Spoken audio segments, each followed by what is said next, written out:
Muy bien.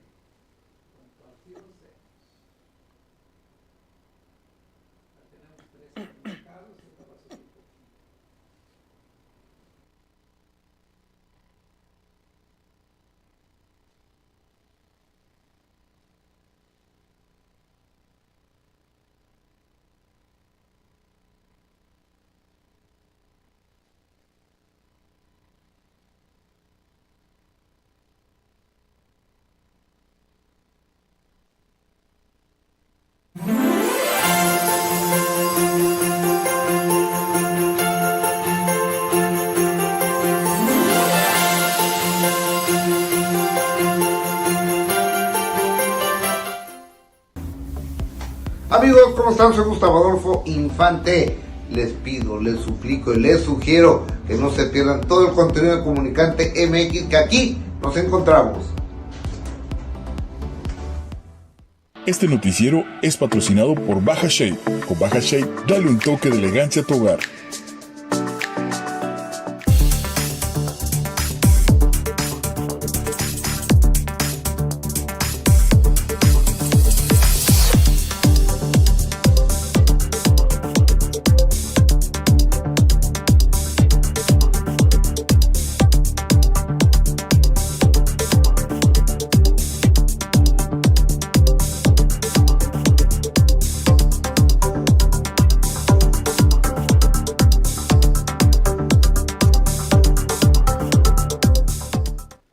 Señoras, señores, ¿qué tal? Muy buenas noches, me da mucho gusto saludarlos. Esto es Tablero Mundial y les saluda Julián Lozano Cabrero y vamos a comenzar con un tema que ahora está afectando ya desde hace varios años y en estos últimos días se ha recrudecido un poco más estas tensiones entre dos países en el lejano oriente, en Asia, y me refiero a las tensiones que nuevamente están bastante intensas entre China y Japón, declaraciones fuertes de un lado y de otro, las islas de Senkaku que Japón reclama como suyas, China que también quiere esas islas, las islas Diaoyou como ellos le dicen, Taiwán también es parte de esta situación, pero vamos a comenzar con el origen de este problema, de esta problemática que nuevamente surge esta rivalidad entre estas dos naciones. Recordemos que todavía el siglo pasado estuvieron en guerra, Japón invade China, en fin, se cometieron también una serie de atrocidades en ese conflicto bélico que después ya estaremos también desglosando en este programa. Pero vamos a comenzar con lo último que ha habido en la relación entre estos dos países, un roce que nuevamente está afectando la relación entre la República Popular de China y el Japón. Hace exactamente 11 días, el 8 de noviembre de este año 2025, la primera ministra de Japón, Sanae Takaichi, ya hablamos de ella en alguna otra ocasión aquí, pronunció una frase que ha cambiado el tablero de seguridad del este asiático y dijo textualmente, la voy a citar: un intento chino de apoderarse de Taiwán por la fuerza constituiría una situación que amenaza la supervivencia del Japón. No era una opinión aislada, era la primera vez que un primer ministro japonés en ejercicio abandona de forma explícita y pública la llamada ambigüedad estratégica que Tokio había mantenido durante décadas sobre Taiwán. Pekín inmediatamente, que no le tolera ni una a Japón, respondió en menos de 48 horas y sigue respondiendo todavía. Permítanme llevarlos paso a paso por lo que ha sucedido en estos 11 días, porque lo que está ocurriendo no es una anécdota diplomática más, es posiblemente la crisis bilateral más grave entre China y Japón desde la normalización de relaciones allá por el año de 1972. Vamos a analizar la primera línea de tensión.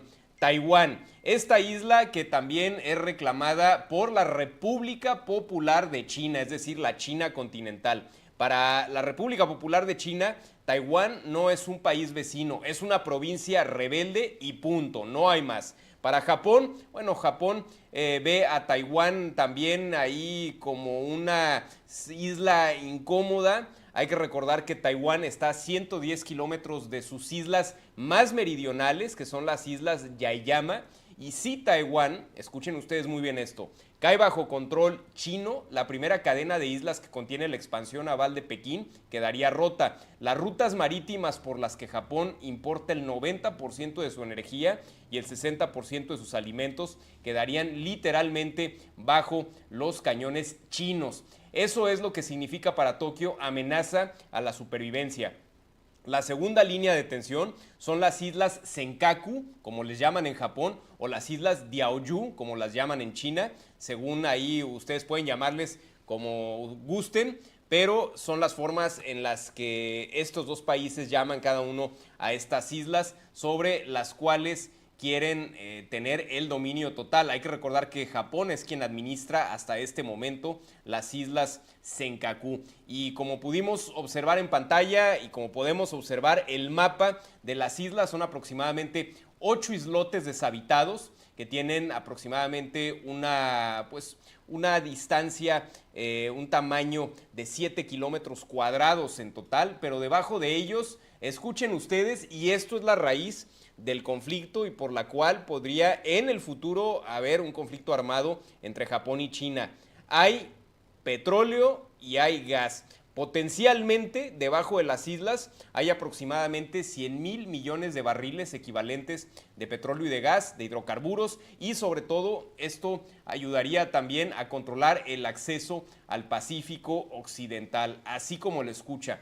Los pasados 15 y 16 de noviembre, hace apenas 3 y 4 días, 4 buques de la Guardia Costera China entraron durante 68 horas consecutivas en lo que Japón considera sus aguas territoriales contiguas a las islas Senkaku. Esa es la intrusión más larga registrada desde el año 2012 y al mismo tiempo drones chinos sobrevuelan la isla de Yonaguni, la sobrevolaron, mejor dicho, a solo 110 kilómetros de Taiwán. Japón, como era de esperarse, mandó a sus aviones cazas F-15 y F-35 en alerta máxima. La tercera línea de este conflicto pues es la guerra económica que ya comenzó entre Pekín y Tokio. El pasado 17 de noviembre el Ministerio de Comercio chino anunció que por razones de seguridad alimentaria volvía a prohibir todas las importaciones de pescado y marisco japonés, la misma medida que había levantado parcialmente el año pasado. El mensaje fue explícito: no hay mercado para productos japoneses mientras Tokio mantenga una postura hostil.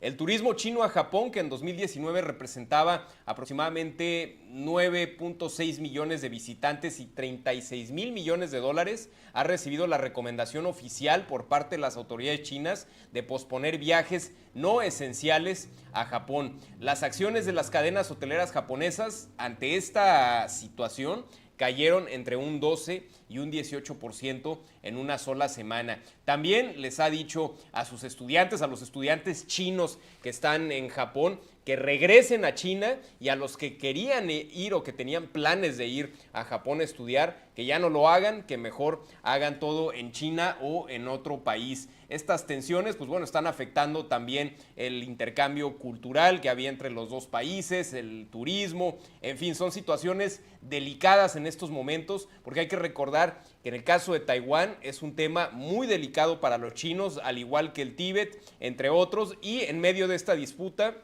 las islas Senkaku o Diaoyu, como les llaman en China, que también son ahí la manzana de la discordia entre ambas naciones y que, repito, al día de hoy Japón ejerce la soberanía de las mismas, pero China no lo ve así. Y el cuarto elemento, que es el más inquietante, es el lenguaje.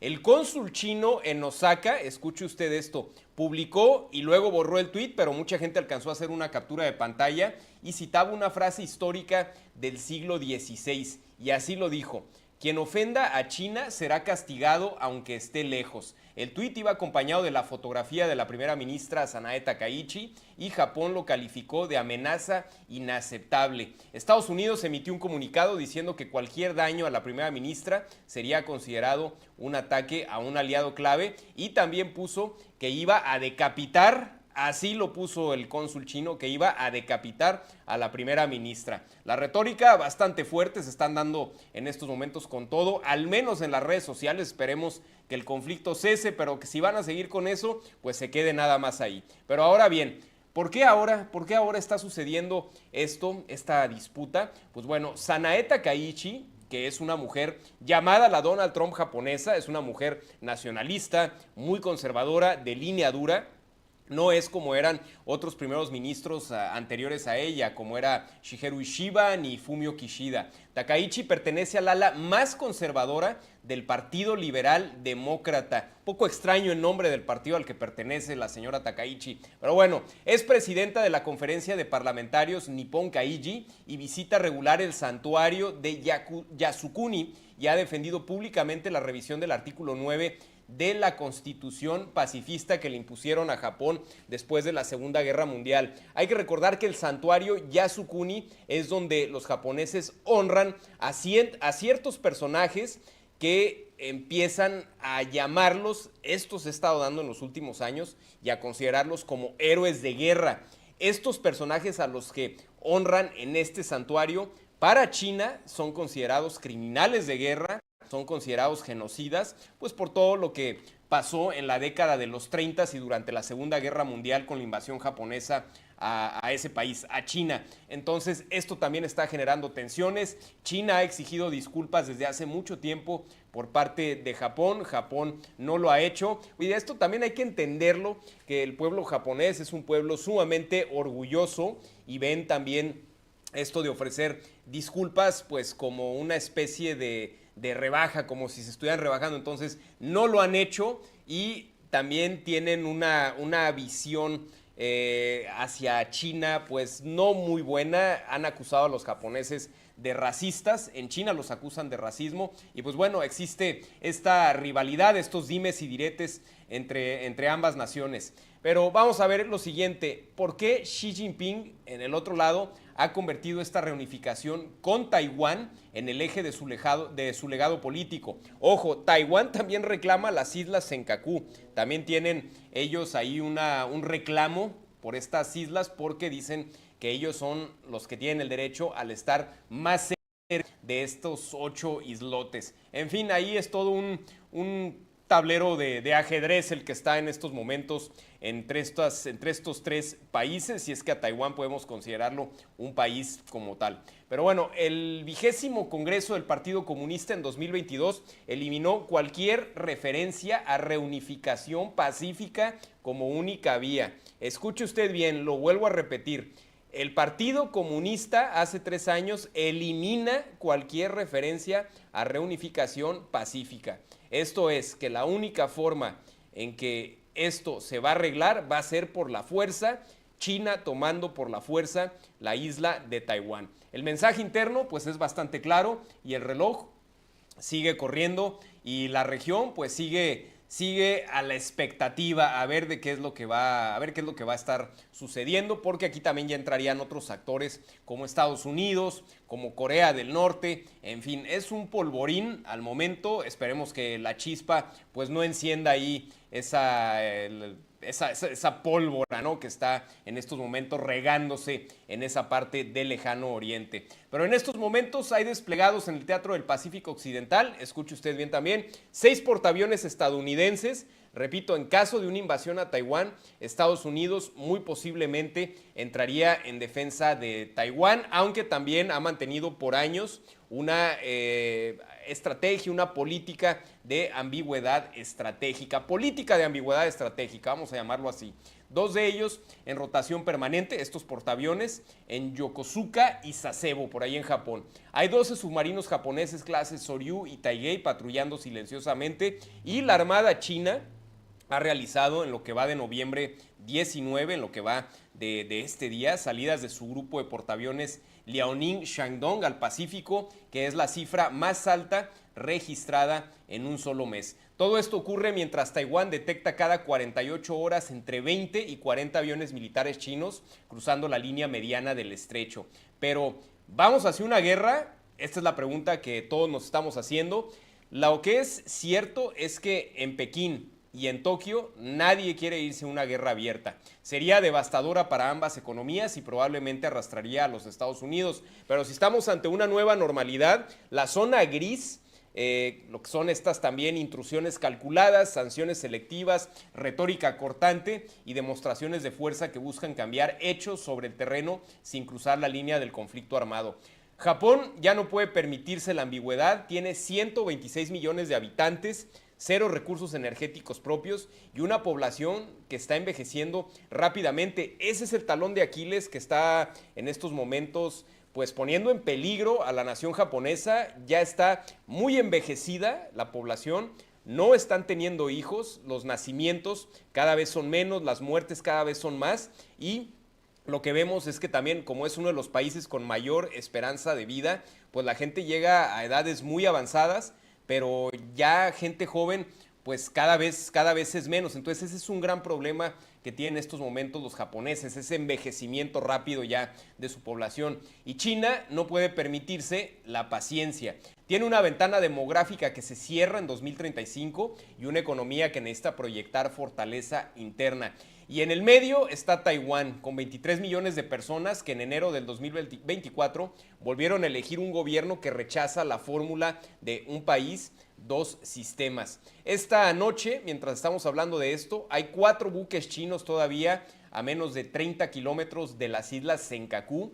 Hay aviones japoneses en patrulla continua y hay millones de ciudadanos, tanto japoneses como chinos, que se acuestan preguntándose si el turismo, el comercio y la paz que han conocido durante medio siglo estén empezando a resquebrajarse, que estén menguando. Lo que ocurre en las próximas semanas, si Japón rectifica, si China relaja también la presión o si por el contrario ambos deciden que este es el momento de marcar líneas rojas definitivas, absolutas, determinará la seguridad del siglo XXI en la zona, en el escenario de Asia-Pacífico y por extensión la del mundo. Ya nosotros le estaremos informando también cómo se estarán desarrollando estos acontecimientos por allá en Asia. Esté al pendiente de todos estos sucesos porque además son bastante interesantes y a nosotros también nos estarían afectando, sobre todo en cuestiones comerciales y económicas, porque México también tiene bastante relación con ambos países, así que muy al pendientes de todo eso.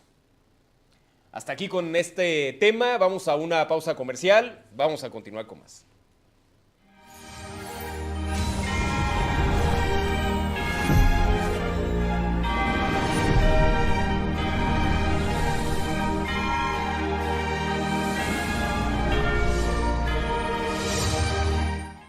Cortinas para Todos, la más alta calidad del mercado, ahora disponible para ti. Haz que tu hogar luzca espectacular con nuestras cortinas hechas a la medida. En Baja Shades fabricamos persianas, cortinas y todo tipo de tratamiento para ventanas. No te pierdas la oportunidad de transformar tu espacio con nuestras cortinas de alta calidad. Comunícate hoy al 661-100-6377. Llama ahora y dale un toque de elegancia a tu hogar con Baja Shades. ¿Necesitas cambiar o reparar el vidrio de tu auto? En Car Depot te ofrecemos la mejor calidad y servicio. Además, contamos con reparación y venta de elevadores de la mejor calidad para que tu vehículo siempre esté en óptimas condiciones. Nuestra experiencia nos respalda y la satisfacción de nuestros clientes es nuestra garantía. Estamos ubicados en calle 8, esquina con Quintana Roo. Llama y cotiza con nosotros.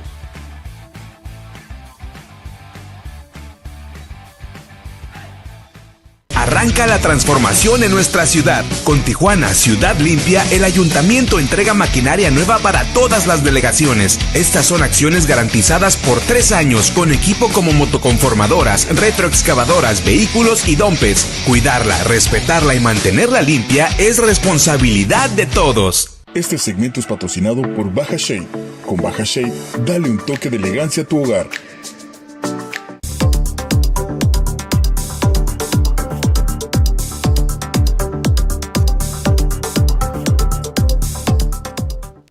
Señoras, señores, en este episodio vamos a tocar un tema pues muy interesante que tiene ya más de 6 décadas que ha intrigado al mundo. Tenemos más preguntas que respuestas. El próximo sábado 22 de noviembre, se van a conmemorar 62 años del asesinato del presidente de Estados Unidos, John F. Kennedy, en la Plaza Dilley, en Dallas, Texas. Hoy vamos a cruzar una frontera que muchos, pues bueno, prefieren no mirar, la frontera entre Estados Unidos y México, y la que separa la versión oficial de la historia del asesinato de este presidente estadounidense, uno de los más populares, por cierto, de lo que tal vez nunca sabremos con certeza. 22 de noviembre de 1963, a las 12:30 del mediodía, 3 disparos resonaron en la Dealey Plaza en Dallas, Texas. 3 disparos que cambiaron la historia del país y también pues de las esperanzas que tenía el pueblo estadounidense depositadas en un presidente tan carismático como lo fue John Fitzgerald Kennedy. La Comisión Warren, que es la que investigó el asesinato de Kennedy, concluyó en 1964 que Lee Harvey Oswald, actuando solo, mató al presidente. Punto final. Ahí lo tiene usted en pantalla, ahí tiene usted a Lee Harvey Oswald detenido en Dallas, y esta foto es del 23 de noviembre del año 63, y hay que recordar que al día siguiente, cuando trasladaban a Lee Harvey Oswald a la cárcel, un mafioso, Jack Ruby, lo asesina, y con él asesina todo aquello que nos hubiera podido llevar a la verdad sobre este asunto. Pero lo más interesante, lo que más me intriga a mí y a muchos que hemos estudiado este caso, es la cantidad de discrepancias que hay entre la versión oficial y entre lo que sucedió en los alrededores de todos estos cuerpos investigativos. Vámonos a ver unas fotografías, unos documentos desclasificados y nombres que siguen apareciendo una y otra vez, muchos de ellos con acento mexicano y francés. Hay una conexión mexicana con el asesinato de Kennedy. Hay dos vertientes de esta investigación, o podríamos decir 2 investigaciones. Esas fotos que usted puede observar ahí en pantalla, vemos a Lee Harvey Oswald, a un supuesto Lee Harvey Oswald, que fue a las embajadas de Cuba y de la Unión Soviética en México, viajó a la Ciudad de México a pedir visados para viajar a estos 2 países. Obviamente le fueron negados. Estas fotografías las tomaron cámaras de la CIA que estaban instaladas en las afueras de estos 2 recintos diplomáticos. ¿Y cómo lo ve usted? Esta persona que ve en pantalla pues no tiene ningún parecido a Lee Harvey Oswald. Son las fotos. Ahí vemos a un hombre con bigote, un hombre con una apariencia pues un poco más avejentada que Lee Harvey Oswald que detuvieron en Dallas. Vemos también que incluso presenta un poco de calvicie en la zona de la coronilla. Este Lee Harvey Oswald que aparece en la Ciudad de México en estas fotos, que fue a pedir estos visados que le comentaba, ahí lo tenemos también con un suéter negro en la pantalla. El otro individuo que vemos sin bigote es otro de los personajes que está involucrados en el caso, pero en este momento no voy a hablar de él. Vámonos a concentrar en el personaje del suéter negro, del bigote, corpulento. Ahí lo tenemos también con una camisa blanca. Usted lo puede observar, no se parece en nada a Lee Harvey Oswald que detuvieron en Dallas, Texas, la tarde del asesinato de Kennedy. ¿De qué se trata todo esto? Estas fotos en la Ciudad de México fueron tomadas 2 meses antes del magnicidio en Dallas. Y mi pregunta es, ¿quién es esta persona? ¿Quién es esta persona? Porque si hacemos la comparativa entre Lee Harvey Oswald en Dallas y este personaje que se hacía llamar Lee Harvey Oswald en la Ciudad de México, pues vemos que no se parecen en nada, no es la misma persona. O juzguen ustedes qué piensan. Déjenos en los comentarios, en las plataformas de Comunicante, qué opinión tienen al respecto de esto. Pero al analizarlos, ahí tienen a estas dos personas. Y lo más curioso, Lee Harvey Oswald, el personaje que detuvieron en Dallas, vivió en la Unión Soviética, se consideraba a sí mismo comunista y estaba casado con una mujer de nacionalidad rusa. Y curiosamente, el que se hacía llamar Lee Harvey Oswald, que fue a la Ciudad de México, pedía visados para viajar a la Unión Soviética. ¿No le parece un poco raro este asunto, este caso? Pues da mucho de qué pensar. La investigación oficial pues no menciona nada, solamente menciona que Oswald viajó a la Ciudad de México, se acabó, presentan esas fotos, pero al momento de revisar esto, pues se da uno cuenta de que son personas totalmente diferentes. Estas fotografías, pues bueno, dicen bastante, pero vamos a hablar de 3 cosas que la versión oficial nunca explicó bien. Ya hablamos de estas fotografías tomadas por la CIA en la Ciudad de México y vamos a hablar ahora de uno de los que se dice que estuvo en Dallas esa tarde en la Plaza Dili y que fue uno de los tiradores, fue incluso el que se comenta, según algunas versiones, que le dio el tiro fatal al presidente Kennedy, y es un mafioso, era un mafioso que se llamaba Lucien Sartí y terminó sus días, terminó su vida precisamente en México también. Vuelve la conexión México a sonar en este caso. Ahí lo podemos ver también en pantalla, ahí al lado del presidente Kennedy, ahí están los rostros, pero empecemos por el principio. ¿Quién es Lucien Sartí? ¿Quién fue? ¿A qué se dedicaba? Este personaje tuvo una vida, pues, como de película de James Bond. Estuvo en muchos países, fue un hombre perseguido, era un delincuente, era un mafioso corso, estuvo conectado también con actividades delictivas, pues de tráfico de drogas, de heroína, era el que se encargaba del tráfico entre Marsella y Nueva York de esta sustancia, en fin. Lucien Sartí, como lo comentábamos, encontró el final de su vida en la Ciudad de México por allá en el año de 1972. Pero Sartí, vamos a ver, Lucien Sartí nace en Córcega. Córcega es una isla que está en el Mediterráneo, que pertenece a Francia. Era corso, francés. Nació en el año de 1931, aunque hay versiones que indican que nació en 1937. Como le digo, en cuanto a este caso, hay mucha ambigüedad, porque algunas fuentes mencionan una cosa, algunas fuentes mencionan otra, pero al mismo tiempo tratan de lo mismo. Yo no sé si sea pues a propósito que lo hagan, pero genera confusión, entonces yo le estaré mencionando todo lo que he investigado en uno y otro sentido para que usted decida su versión y piense lo que usted crea más conveniente. Este sujeto, Lucien Sartí, que usted observa en pantalla, era miembro de la famosa red de narcotraficantes conocida como la French Connection o Conexión Francesa, muy famosa ya por los años 60. Era especializado o se especializaba en el tráfico de heroína entre Marsella y Nueva York, como lo comentábamos, pero también era un pistolero a sueldo.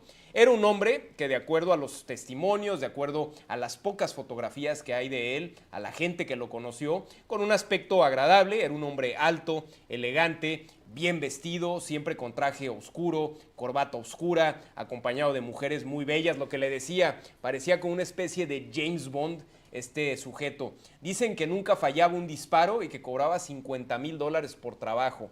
En 1972, un personaje que se dice que era informante del FBI, que se encontraba, primero estuvo preso en Estados Unidos, luego se lo llevaron preso a Francia, lo extraditan y se fue a Marsella. Era un traficante llamado Christian David y soltó el nombre y la frase. Y dijo, se lo dijo un periodista estadounidense, el disparo mortal a Kennedy lo hizo Lucien Sartí, vestido con un uniforme de policía de Dallas desde el Montículo de Hierba. El famoso Grassy Knoll que siempre escuchamos cuando se habla del asesinato de Kennedy.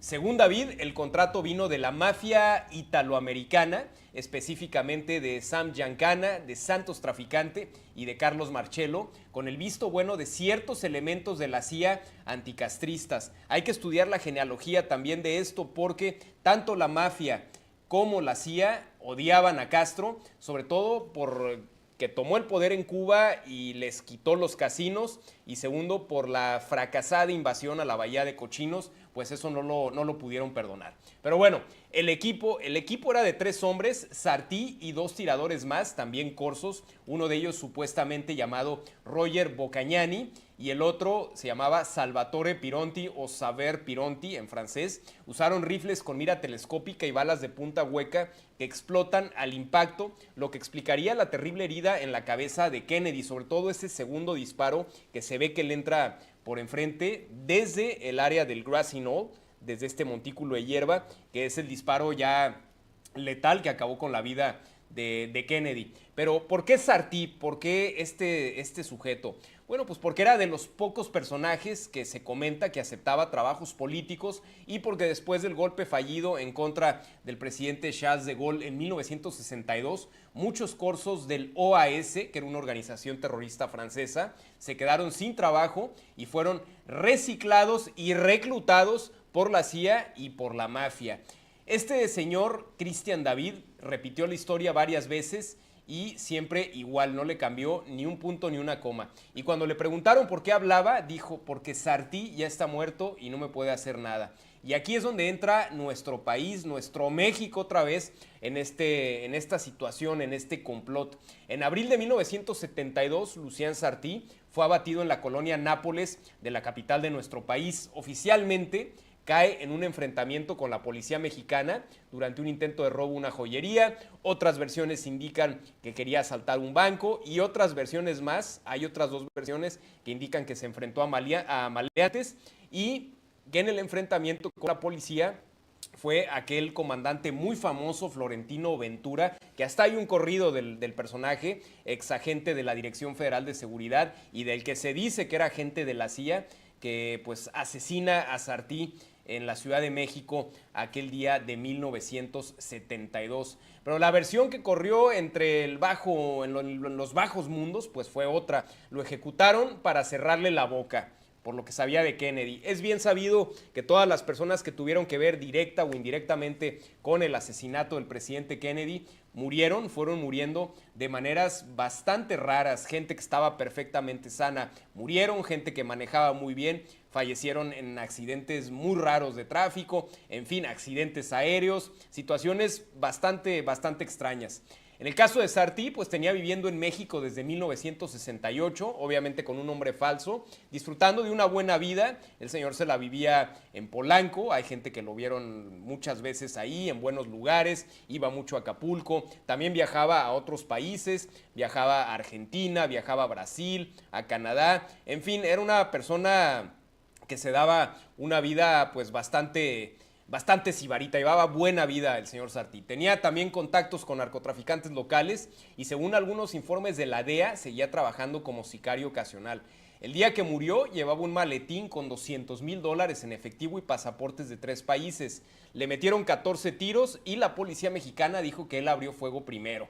Los vecinos que vieron, los testigos que vieron también esa escena, dicen que llegó una camioneta con hombres que hablaban inglés y francés y se lo llevaron envuelto en una manta. Al día siguiente, el cadáver apareció en la morgue con un tiro de gracia en la nuca y caso cerrado. Carpetazo, como siempre hacen con situaciones incómodas, no nada más aquí en México, sino en muchos países. Desde entonces, cada vez que alguien menciona a Lucien Sartí en relación con Dallas, aparece la misma frase: murió en México antes de poder hablar. ¿Casualidad? No lo creo. 3 meses después de su muerte, este señor que estaba preso en Marsella, Christian David, empezó a hablar desde la cárcel y dijo que en México el expediente policial del caso Sartí desapareció misteriosamente en 1975 y así fue. Todo ese expediente hasta el día de hoy no se sabe dónde está. Posiblemente se encuentre, si es que no lo destruyeron, entre documentos clasificados que no piensan desclasificar en los próximos años. Todo queda enterrado. Y pues bueno, como les estoy comentando, no les estoy diciendo que esto sea la verdad absoluta, no lo sabemos. Es solamente una de las líneas de investigación del caso Kennedy. Les estoy comentando que hay fotografías que no coinciden, como las que ustedes ya pudieron ver. Un hombre que no se parece a Oswald paseándose por la Ciudad de México tranquilamente 2 meses antes del asesinato. Y este pistolero corso que terminó sus días también aquí en México, acribillado justo cuando algunos nombres empezaban a salir a la luz. La comisión Warren nunca investigó la pista mexicana, nunca la investigó seriamente. El comité de la Cámara en el año 79 la mencionó y la dejó ahí. Y los archivos que todavía permanecen clasificados, más de 15,000 documentos, tienen fecha para desclasificarse totalmente hasta el año 2039, según la última prórroga firmada por el presidente Trump y mantenida por Biden. Hay que recordar que en el primer mandato de Donald Trump comenzaron a desclasificarse ciertos documentos de este caso. También allá por el año 78, la madre de Lee Harvey Oswald cuando vio las fotografías tomadas por la CIA en la Ciudad de México de ese supuesto Lee Harvey Oswald, simplemente dijo, ese no es mi hijo. Así lo espetó la señora. El Lee Harvey Oswald que tomaron en la Ciudad de México dijo que no era su hijo. Y pues sí, no se parece nada. Pero bueno, tal vez en 2039 ya no importe tanto el tema, no lo sabemos. Tal vez para entonces ya nadie pregunte quién estaba realmente en aquellas fotos de la Ciudad de México o por qué un asesino corso eligió México para esconderse y para morir. Pero mientras tanto, cada 22 de noviembre, cuando los medios repiten la versión oficial, alguien en algún lugar de este país recuerda que parte de la historia de Dallas pasó por aquí, por nuestras calles, por las embajadas que se encuentran en la capital de la República Mexicana, por las morgues, y esa parte todavía no tiene epitafio. Si alguna vez pasan por la colonia Nápoles y ven una placa discreta en un edificio viejo que dice aquí cayó Lucien Sartí, pues bueno, no se detengan mucho porque hay fantasmas que no descansan y hay preguntas que 62 años después siguen sin tener respuesta. Y ya para cerrar, le quiero recomendar a usted un libro relacionado con el tema que salió en noviembre de 1988. Es un libro que se publicó en francés. El autor se llama Steve J. Rivell. El libro se llama The Murderers of John F. Kennedy o Los Asesinos de John F. Kennedy y nombró a Sartí como uno de los 3 gángsteres franceses involucrados en el asesinato del presidente estadounidense. Rivell afirmó que Sartí disparó el tiro fatal desde la Loma de Hierba en Dealey Plaza, lo que le había comentado, y según el mismo autor, Sartí, Roger Bocagnani, otro de los gángsters que mencioné, y Pironti fueron contratados por el crimen organizado del país para proteger sus intereses relacionados con la droga. Hay un especial de televisión británico de 2 horas que se llama The Men Who Killed Kennedy o Los Hombres que Mataron a Kennedy, que se basó en el libro de Rivell, pero procedió a su lanzamiento al aire el 25 de octubre de 1988. Es cuando sale al aire. Por ahí si lo pueden encontrar, pues se los agradecería y lo pudieran compartir porque el documental, la verdad, no lo he visto, lo he tratado de buscar, pero no lo he encontrado. Lo que sí pude encontrar fue el libro. Y se va a usted a ir de cabeza, si tiene oportunidad de leerlo, de todo lo que se comenta aquí en referencia al asesinato del expresidente John Fitzgerald Kennedy. En el periódico francés Le Provençal, también publicado al día siguiente del especial, por allá en el año 88, el señor Pironti, Salvatore Pironti o Saveur Pironti, negó la acusación afirmando que creía que en el momento del asesinato, cuando ocurrió el asesinato, Sartí estaba detenido en la prisión de Marsella, también una prisión que se llama Le Baumet, y que Bocagnani estaba en el Fort Dujá en Burdeos. También mostró, según él, los registros militares en papel que demostraban que estaba sirviendo en un dragaminas desde octubre de 1962 a abril de 1964. El ministro de Justicia francés declaró que Bocagnani se encontraba en prisión el día que mataron a Kennedy y funcionarios de la Marina francesa confirmaron el servicio militar de Pironti. Lo que le comentaba, hay informaciones muy confusas y muy contradictorias sobre una misma línea de investigación. Por eso yo le menciono una y le menciono la otra para que usted decida qué es verdad, qué cree usted que es cierto, y le he recomendado el libro también para que lo lea y usted se haga su propio juicio. Este libro, como lo comentaba, es del autor Steve J. Rivell y se llama Los Asesinos del Presidente John F. Kennedy. Salió por allá en el año 88. Así que, pues si usted tiene interés en el tema, ahí le dejo estos nombres y si tiene algo que a usted le gustaría opinar o lo que sea, déjenos sus comentarios en las páginas de Comunicante y estaremos leyéndolas con mucho gusto e incluso compartiendo. Si usted tiene alguna información, algún dato interesante que aportar, estaremos hablando de esto en otras ediciones más de Tablero Mundial. Pero bueno, ya el tiempo se nos ha acabado. Muchas gracias por sintonizarnos, gracias por su atención. Los saludó Julián Lozano Cabrero con muchísimo gusto como siempre y nos vemos la próxima semana. Pásela bonito.